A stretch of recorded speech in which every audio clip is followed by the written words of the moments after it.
Eu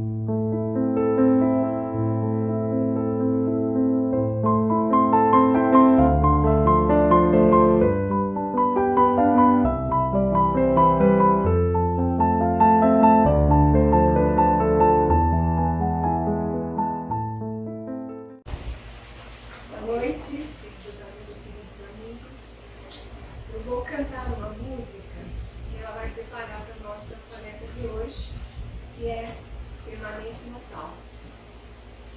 Como nós ainda estamos próximos ainda do Natal, né? Já passou, mas estamos ainda naquele clima, eu vou cantar uma música do conjunto Roupa Nova, que é Natal Todo Dia, para a gente começar a entrar então no clima da palestra.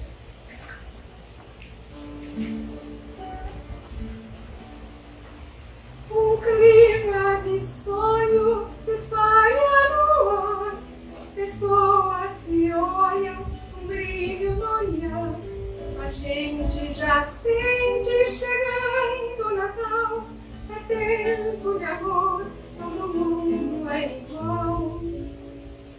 Os velhos amigos irão se abraçar, os desconhecidos irão se falar, e quem for criança vai olhar pro céu, fazendo pedido pro velho Noel.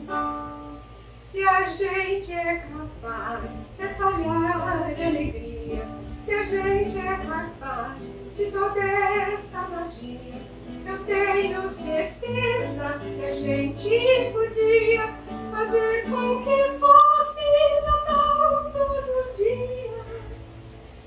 Se a gente é capaz de espalhar a alegria, se a gente é capaz de toda essa magia, eu tenho certeza que a gente podia fazer com que fosse Natal todo dia.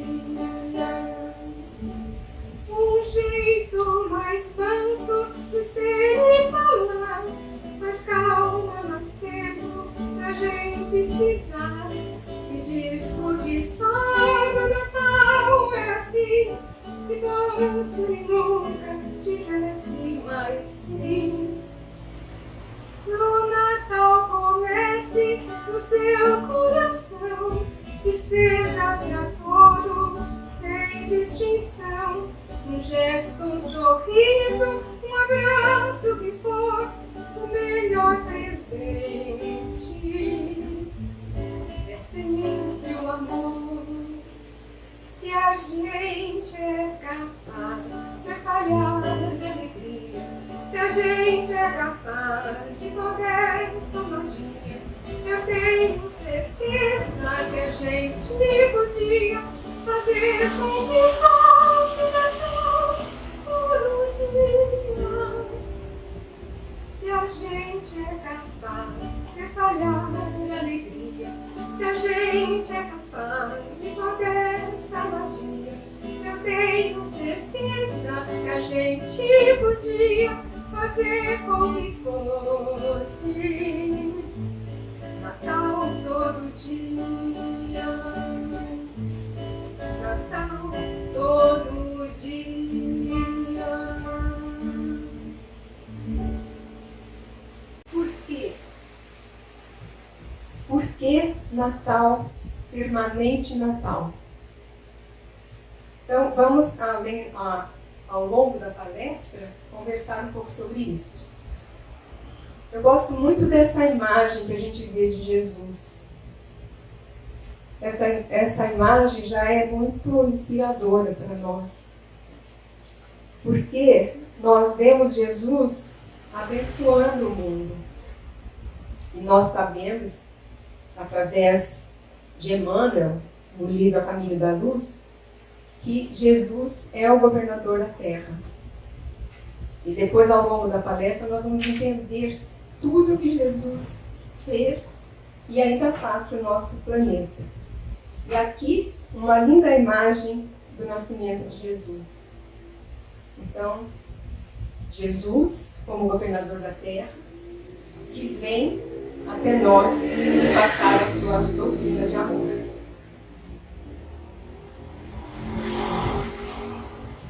O Natal significa nascimento. O Natal, na atualidade, que nós vamos sempre percebendo, então as decorações, quando chega assim por volta de outubro, nós já vamos vendo as decorações, as pessoas começam a ajeitar as suas casas também. E no Natal, a preparação da ceia, né, a troca de presentes, então aquela correria, né, para comprar os presentes. Mas será que a gente lembra de Jesus? Nessa correria para preparar esse Natal que nós conhecemos, com enfeites, com Papai Noel, com presentes. Será que a gente lembra de Jesus? A data de 25 de dezembro, por que foi colocado o Natal, o nascimento de Jesus, em 25 de dezembro? Havia no calendário romano uma festa chamada Natalis Invicti Solis. Era uma festa pagã e havia sempre assim também uma preparação de ceia, decoração dos lares, presentes, troca de presentes. Então, significava uma renovação. E por que esse nome? O nascimento do sol invencível. Porque essa festa era realizada no solstício de inverno, que é a noite mais longa e o dia mais curto. E então, depois daquela escuridão, o sol nascia. E eles diziam que não ia mais desaparecer o sol. Então, a festa do nascimento do sol invencível. Por cerca do ano 350 depois de Cristo, Júlio I, que era o Papa, ele resolveu então aproveitar essas tradições dessa festa pagã, continuando então com os presentes, com as preparações todas. Só que passou-se a comemorar o nascimento de Jesus. E nós podemos fazer uma correlação. O nascimento do sol invencível dos pagãos com o nascimento de Jesus, a luz do mundo. E Jesus vem trazer, então, todos os seus ensinamentos para a humanidade inteira. Então, depois de um período de trevas da humanidade, de escuridão, Jesus vem trazer a luz quando ele nasce. Tem uma frase de Emmanuel que é muito interessante. Está numa mensagem dele, Psicografia do Chico Xavier. Ele diz: ninguém se mostrou até hoje na Terra sob tamanhos contrastes. Jesus Cristo, Senhor e servo. Então, por essa imagem, nós já vamos percebendo a importância de Jesus no seu papel de governador do nosso planeta. Em Emmanuel ainda, no livro A Caminho da Luz, ele fala que por 2 vezes uma comunidade de seres angélicos esteve nas proximidades da Terra para que decidissem destinos da Terra. E uma das vezes foi para falar, para decidir a formação do planeta Terra. O escolhido foi Jesus, então, para que ele pudesse organizar toda a formação do nosso planeta. Então, desde quando o nosso planeta se desprendeu do Sol, que era uma bola incandescente, conta Emmanuel que Jesus, junto com seus trabalhadores divinos, foi preparando a organização da Terra. Nesse livro tem uma passagem, o Divino Escultor. Sim, Ele havia vencido todos os pavores das energias desencadeadas. Com as suas legiões de trabalhadores divinos, dançou o escopo da sua misericórdia sobre o bloco de matéria informe que a sabedoria do Pai deslocara do sol para suas mãos augustas e compassivas. Operou a estrutura geológica do orbe terreno, talhando a escola abençoada e grandiosa, na qual o seu coração haveria de expandir-se com amor, claridade e justiça. Organizou o cenário da vida, criando sob as vistas de Deus o indispensável à existência dos seres do porvir. Fez a pressão atmosférica adequada ao homem, antecipando-se ao seu nascimento no mundo no curso dos milênios.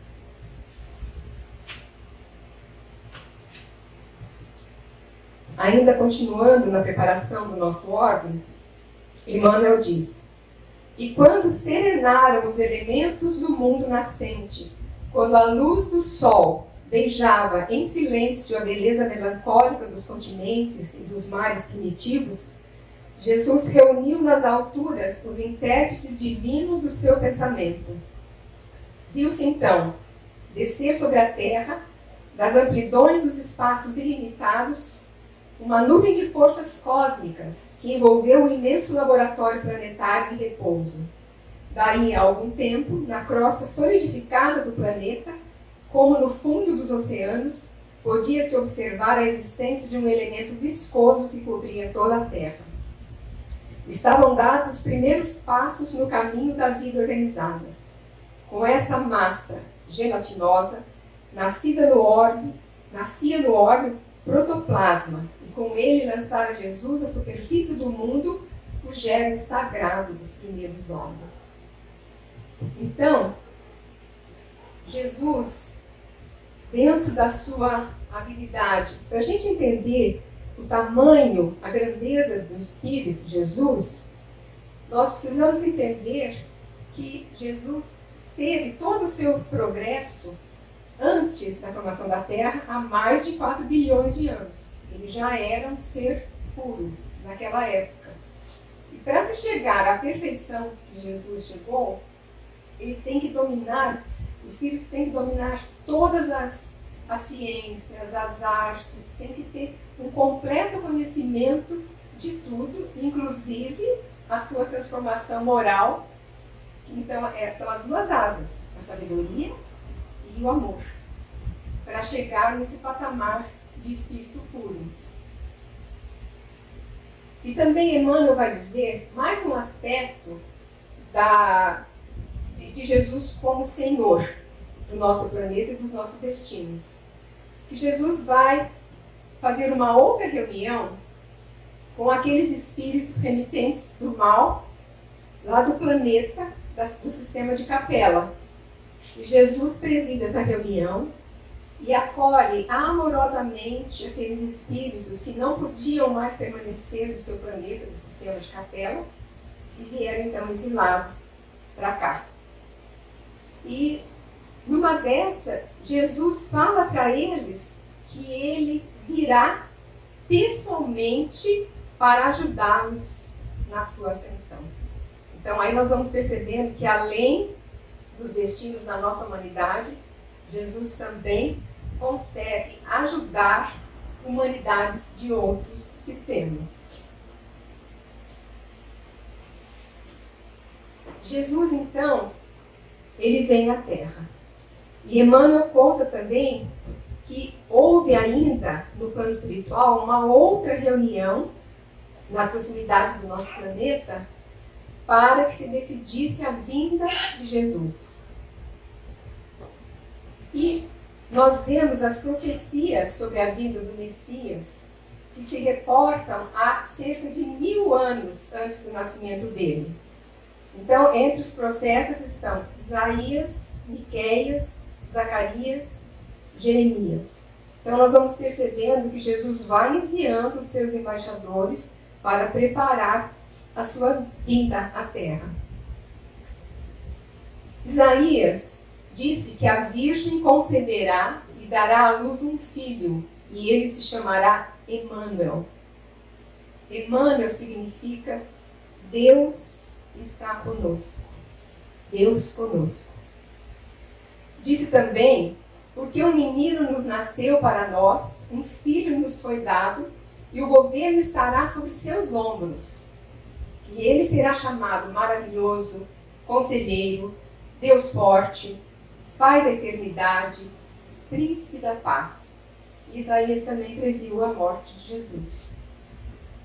Miqueias, que é um outro profeta, ele vai anunciar o nascimento de Jesus em Belém. Então o Messias vai nascer em Belém. Zacarias diz, o Messias virá trazendo a salvação, humilde e montado sobre um jumento. E previu também a rejeição do seu povo que ele sofreria. Jeremias previu que o Messias viria da tribo de Judá, descendente de Davi. Então, do rei Davi. Então, Jesus vem na sua descendência e chega até nós, de acordo com os profetas, como o rei dos reis. A partir daí, Jesus iniciou seu mergulho psíquico na psicosfera do mundo terrestre, humanizando-se.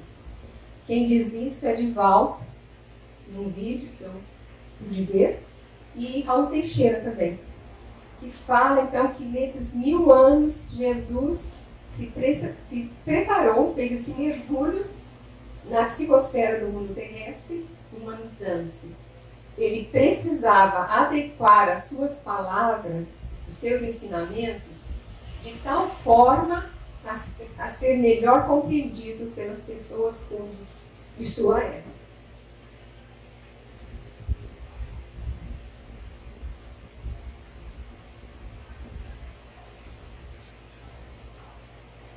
E ao longo do tempo, Jesus enviou seus embaixadores, como Krishna, Confúcio, Buda, Lao Tse, Akhenaton, Sócrates, entre outros. E havia também, no judaísmo, Hillel, que foi um rabino muito conceituado, tinha uma escola, e ele já ensinava o amor, a conduta correta para se conviver em sociedade. Então nós vamos percebendo todo o preparo que o mundo teve para que Jesus viesse. E Jesus, na categoria de servo, nós vamos percebendo nessa imagem, Jesus está curando a menina, a filha de Jairo. Então, quantos ensinamentos maravilhosos Jesus nos trouxe, quantas curas ele realizou. E nós falamos dentro do Espiritismo sobre o atendimento fraterno, que é aquela escuta fraterna, o atendimento, o aconselhamento às pessoas. Como Jesus aconselhou as pessoas. Além dos ensinamentos, das palestras que ele fazia, além dos ensinamentos na casa de Pedro e outros apóstolos, ele então vai fazer as curas incansavelmente. E nós também podemos perceber como Jesus, ele, no seu amor, ele foi dando os exemplos para os seus discípulos. Dentro da sua doutrina de amor, os seus discípulos, através dos seus exemplos, criaram várias instituições de ajuda ao próximo. Então, eles faziam palestras, eles faziam atendimento, aconselhando as pessoas que os procuravam. E eles faziam curas, também atendiam os necessitados materialmente também. Porque antes de Jesus, não havia essa doutrina do amor ao próximo. Aqueles embaixadores anteriores, eles ensinavam as pessoas como que eles poderiam se melhorar a si próprios.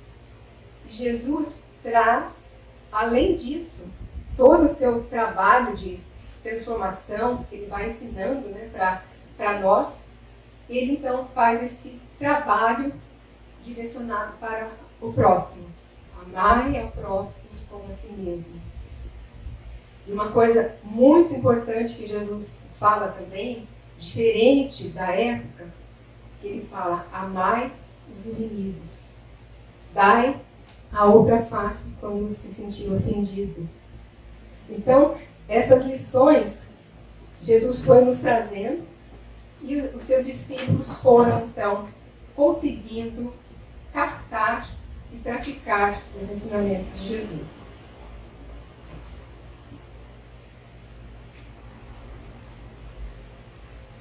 Será que Jesus nasceu para nós?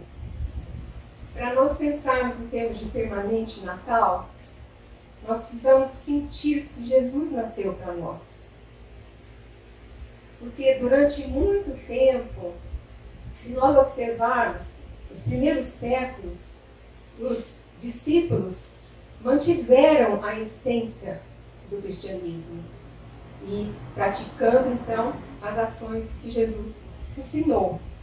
Mas depois, a partir do século 300, do ano 300 mais ou menos, houve já uma mudança.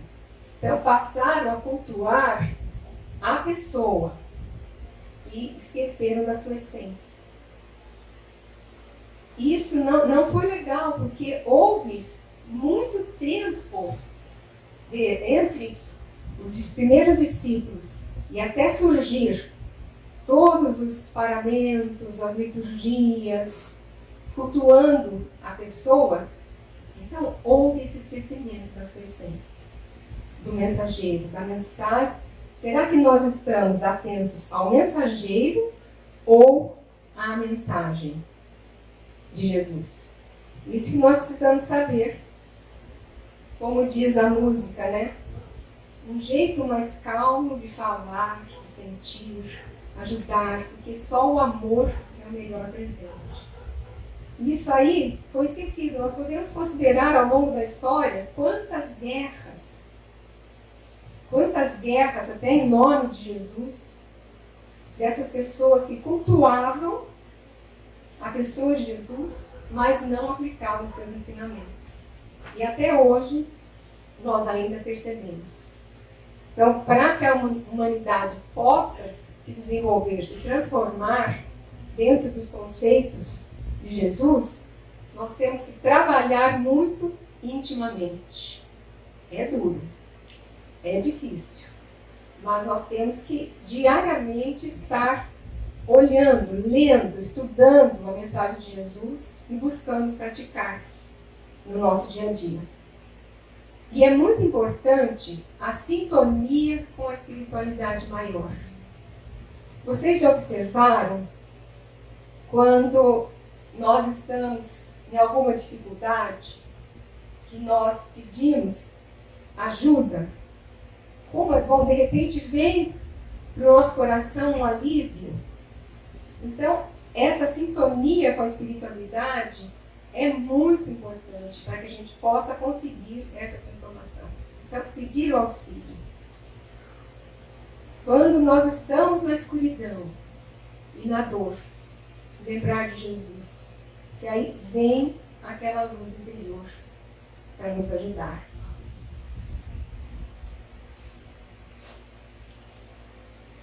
Há 2000 anos, o amorável mestre da Galileia legou à humanidade os princípios eternos para a jornada evolutiva e nos convida a reflexões transformadoras. Buscar a verdade maior. Lembrando Nicodemos, que dirigiu-se ao mestre para ser esclarecido. A verdade maior, a essência dos ensinamentos de Jesus. E na conversa com Nicodemos, Jesus trouxe para ele a reencarnação também. E ele não sabia. Jesus pergunta, mas você é mestre em Israel e não sabe dessas coisas? Porque Nicodemos era um rabino, um estudioso, um professor. E Jesus fala para ele que temos que renascer na água e no Espírito. Renascer na água é a encarnação na matéria. Mas renascer do Espírito é a cada encarnação nós podemos ser melhores. Isso que é nascer do Espírito. E vamos conseguindo essa transformação para que a gente possa alcançar esse nível de perfeição do futuro. Procurar não somente olhar Jesus, mas principalmente segui-lo, como fez Zaqueu. Nós podemos lembrar, então, que Jesus está passando, e Zaqueu, ele era baixo, sobe numa árvore para ver, para olhar Jesus. E Jesus fala para ele, desça, que hoje eu vou ficar na sua casa. E num outro momento, Zaqueu fala que vai distribuir metade dos seus bens aos pobres, aos necessitados.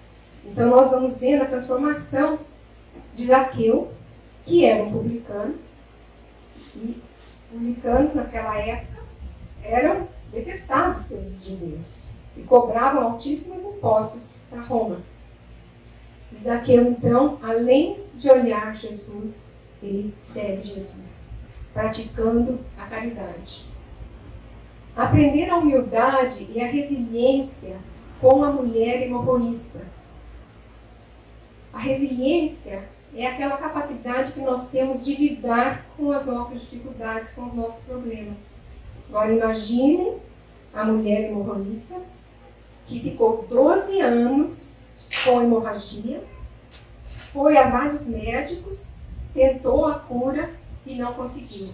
E na sua humildade, na sua fé, ela pega na barra do manto de Jesus e Jesus fala, senti sair de mim uma virtude. E olha para trás e vê a mulher. E ela então, com aquela humildade, porque naquela época, imagina que uma mulher poderia tocar num homem, tocar na roupa de um homem, e ela com muita coragem e humildade, ela acreditando na sua cura, ela vai até Jesus. Então, que possamos ter essa resiliência da mulher hemorroíça para a gente resolver os nossos problemas.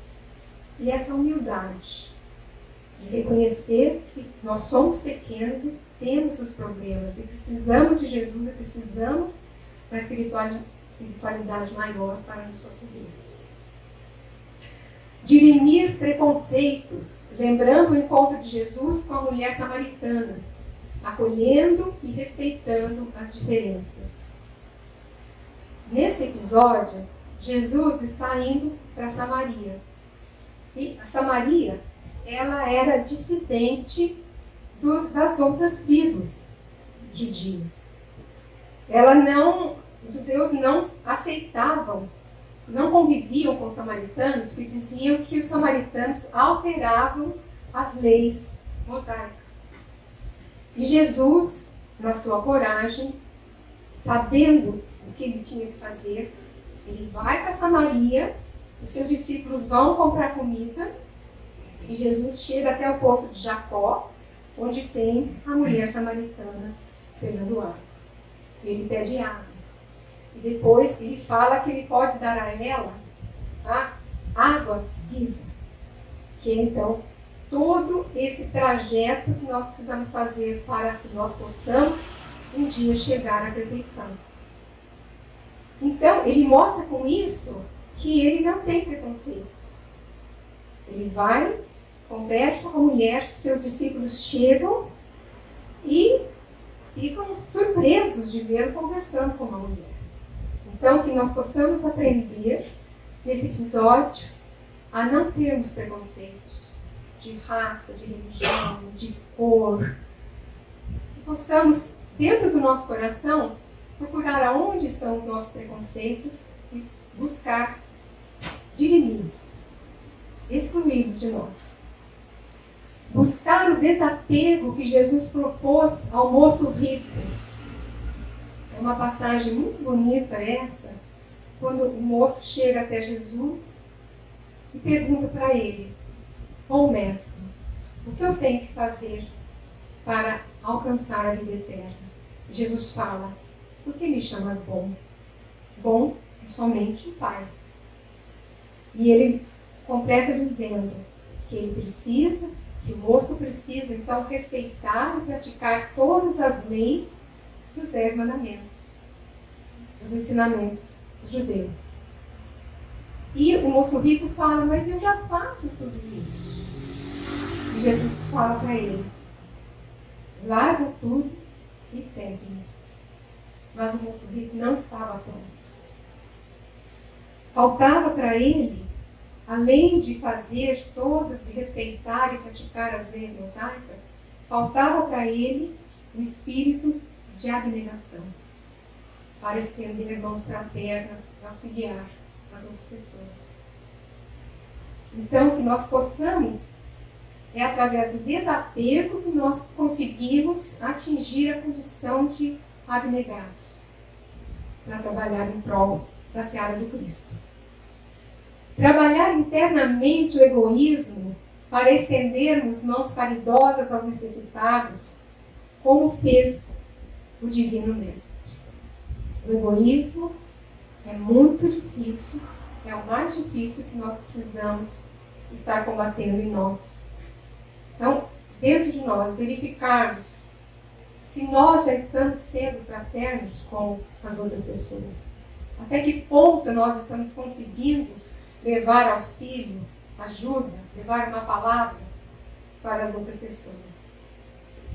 Tem uma história interessante que Humberto de Campos conta no livro Contos e Contos, no prefácio, que ele fala que um monge estava na sua cela e ele há muito tempo pedia que ele queria ter uma visão do mestre. E teve um determinado dia que ele viu o mestre na sua frente. Ajoelhou-se, ficou tão feliz. Só que houve o badado dos sinos, anunciando que ele teria que realizar os seus trabalhos de atendimento às pessoas. Ele reluta, ele não quer sair de perto do mestre, mas ele vai. Ele vai e atende os doentes, os necessitados, conversa com as pessoas, com aquele amor, com aquele espírito de admiração. Depois que ele acaba os seus serviços, ele volta para a cela. E ele se depara com Jesus ali ainda. Então, chorando e rindo, ele se ajoelha, agradece.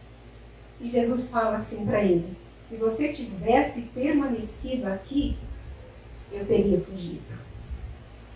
Então, é um exemplo que nós podemos estar conectados com Jesus, à medida que nós vamos desenvolvendo os nossos trabalhos na Seara do Mestre.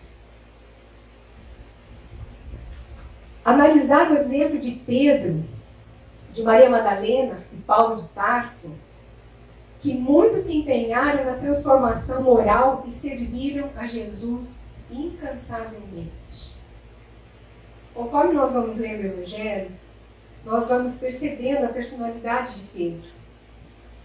Ele era impulsivo, ele muitas vezes queria controlar as ações de Jesus. E quando a gente lê o livro Paulo e Estevão, nós vamos percebendo que ali aparece um Pedro transformado, que se tornou um líder, um grande líder, e aplicava todos os conceitos de Jesus, além da sua palavra de conforto às pessoas, ele ajudava também aqueles irmãos necessitados que chegavam nas instituições onde ele estava auxiliando. E Maria Madalena, que foi curada por Jesus, era uma pessoa muito perturbada e tanto ela fez, tanto ela seguiu o mestre, tanto ela se dedicou, que ela foi a primeira pessoa que viu o mestre quando ele ressuscitou. Então ela se torna um apóstolo de Jesus também. E do livro Boa Nova, Humberto de Campos conta que ela se dedicou aos leprosos. ajudando os leprosos e chega até a contrair a doença também. E o exemplo de Paulo de Tarso, que era um perseguidor do cristianismo ferrenho, mas ele perseguia porque ele acreditava plenamente nos seus estudos. Ele já era um rabino, estudava todas as leis, os ensinamentos judaicos. Então ele se depara com o cristianismo e passa a perseguir. Mas, no caminho de Damasco, ele tem a visão do mestre. Imagine uma luz mais forte que o sol e que cega Paulo.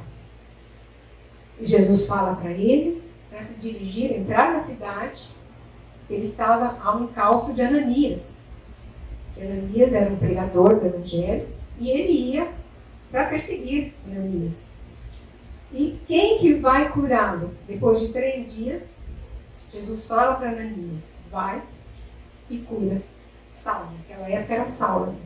E Ananias vai, passa a mão na frente dos seus olhos e ele torna a enxergar. A partir daí, a dedicação de Paulo foi incansável. Teve uma preparação no deserto. Por 6 anos ele se preparou. 3 anos no deserto e depois mais 3 anos na sua cidade de Tarso, sempre trabalhando como tecelão. Ele não abandonava o serviço profissional, mas sempre ele dizia que ele ensinava e aprendia os conceitos do Evangelho. Ver além da família de sangue, pois somos companheiros de vida da família universal em amplo aspecto da fraternidade que deve unir os povos. Será que a humanidade já está chegando nesse patamar? É muito difícil. Ainda estamos no início. Porque quando nós pensamos nos companheiros de vida dos outros povos, das outras casas, da casa vizinha, da cidade vizinha, nós entendemos que é o espírito de fraternidade que nós precisamos estar desenvolvendo, sabendo que todos nós somos filhos de Deus. Esse é o espírito de fraternidade que nós precisamos estar entendendo. Porque aí, esse espírito de fraternidade vai conseguir unir os povos. Estamos na margem de um planeta em transição, divisando a outra margem, a de um mundo regenerado. Nós pensamos na passagem de Jesus, quando ele vai acalmar a tempestade. Então ele está na praia e ele fala para os discípulos para irem do outro lado. Então nós podemos estar ligando isso. Então nós estamos na margem do mundo em transição. Nosso planeta está em transição. E da outra margem já é o planeta regenerado, que vai ser o futuro do nosso planeta. E nós precisamos estar convictos da necessidade de trabalharmos dentro de nós o Evangelho e praticarmos para que não aconteça conosco como aconteceu com os exilados de Capela, que tiveram que ir ao mundo primitivo, que a Terra era mundo primitivo na época, para levar os seus conhecimentos e trazer o progresso à Terra. Se as tempestades nos chegam, atingindo as bases do nosso equilíbrio, lembrar que Jesus está no barco da nossa existência e que a qualquer momento podemos chamá-lo e ele virá, presto para nos ajudar.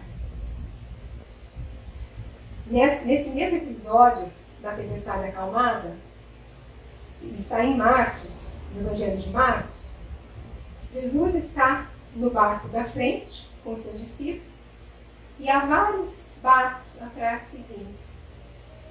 E quando chega a tempestade, os discípulos vão acordar Jesus, porque ele estava dormindo, cabeça num travesseiro. Mestre, chamam Jesus para ajudá-los. Vamos morrer. E Jesus vai e acalma a tempestade.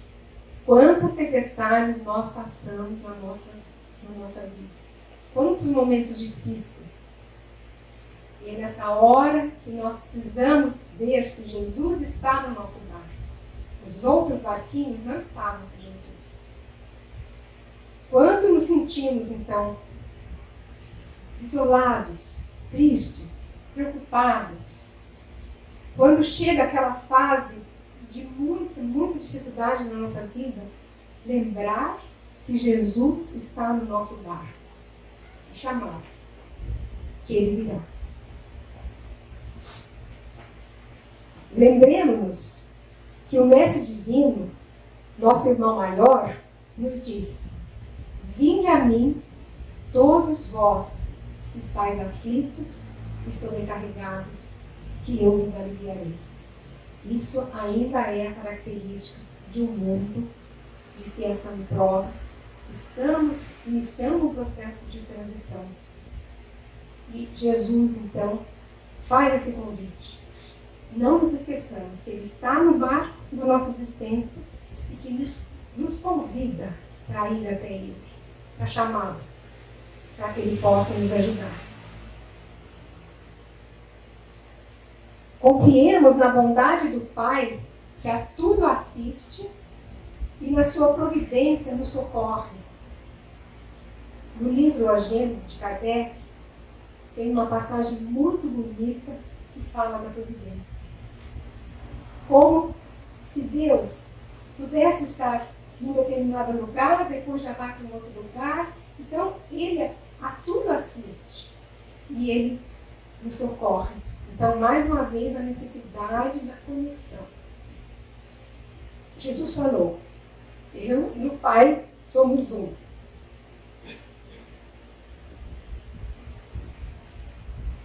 Então, para nós atingirmos essa conexão através das preces, nos dirigindo ao nosso Pai, nos dirigindo a Jesus, nos dirigindo aos nossos mentores, para nós sermos ajudados. Confiemos em Jesus, que agora nos tem como amigos, conforme suas próprias palavras, amigo, fraterno e compassivo. Quando Jesus está se despedindo dos seus discípulos, Ele fala: eu agora vos chamo amigos. Então, lembrar que Ele é o nosso irmão maior, que é esse irmão compassivo, fraterno, carinhoso, que pode nos socorrer a qualquer momento. Plantemos as boas sementes para colhermos bons frutos. Então, é a passagem da parábola da semente. Então, nós precisamos que a nossa boa semente caia no solo fértil, para que ela produza bons frutos. E ainda pensando em como que nós podemos estar alcançando esse nível de fraternidade que Jesus nos propõe, tem uma história muito interessante que diz assim: era uma vez um cientista, ele estava no seu laboratório e o seu filhinho de 8 anos estava ali do lado dele e ele não estava conseguindo se concentrar. Aí ele pega um quebra-cabeça com os vários países, fala para o menino ir numa outra sala e montar aquele quebra-cabeça com todos os países, os oceanos. Pensando que o menino, não, ele vai demorar bastante, né, para fazer essa construção do quebra-cabeça. Mas logo o menino volta e fala: nossa, mas você já conseguiu? Você já terminou o quebra-cabeça? Ah, meu pai, é que do outro lado tinha um corpo humano. Eu achei mais fácil, então, fazer o quebra-cabeça do homem. Porque esse cientista, ele estava estudando como que ele poderia melhorar, trazer de contribuição para melhorar a humanidade. esse era o instrumento que ele estava pensando para conseguir concretizar. E quando ele vê, então, que o menino completou o quebra-cabeça com a figura do homem, ele pensa, para que nós possamos ter fraternidade, amor, consertar o mundo, para consertar o mundo, nós precisamos primeiro consertar o homem. Então, é o trabalho de reforma íntima, de transformação moral que nós precisamos fazer. Um feliz ano novo, com Jesus no coração. Vamos pensar se Jesus nasceu para nós. Não só o nascimento físico na matéria, mas se ele nasceu no nosso coração. É dessa forma que nós vamos conseguir recuperar a essência divina dos seus ensinamentos e poder praticá-los. Muita paz a todos. Eu vou fazer uma prece. Vamos elevar nosso pensamento até Jesus, lembrando do nosso irmão maior, o Senhor dos nossos destinos, Espírito puro, eleito pelo Senhor, pelo Pai, para vir até a terra, trazer a sua doutrina de amor. E ele veio, nasceu entre nós. Mas nós precisamos estar conectados com esse irmão maior, que agora nos chama amigos, sempre nos lembrando dele, não somente nos momentos de tristeza, nos momentos difíceis, mas também nas alegrias, agradecendo, porque a gratidão é algo que faz muito bem a nós. Que sejamos gratos por Jesus ter vindo até nós, por ele ter construído, formado o nosso planeta. Quando ele veio, trouxe toda a gentileza, toda a doçura que nós precisamos conquistar também. Que Jesus nos abençoe. Obrigada, Jesus. Obrigada, Pai Celeste. Obrigada, queridos amigos espirituais. Obrigada aos mentores da nossa casa. Obrigada, querida Luzita. Que possamos ser amparados por todos esses seres iluminados que estão ao nosso redor. Muita paz a todos.